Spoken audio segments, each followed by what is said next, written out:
মানুষকে সৃষ্টি করেছি আমি আল্লাহ তাআলার ইবাদতের কারণে। যখন কথা ঠিক কিনা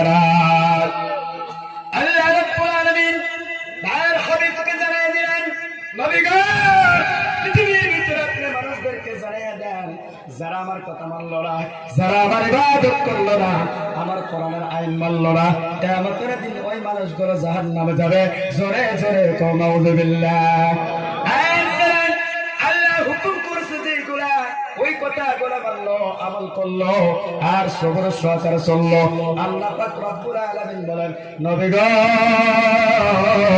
ওই মুহাম্মদদেরকে আপনি জানিয়ে দেন, আল্লাহ পাক বলেছেন মরার পরে পরে আল্লাহ তাদেরকে জান্নাতের মেহমান বানিয়ে দিবে।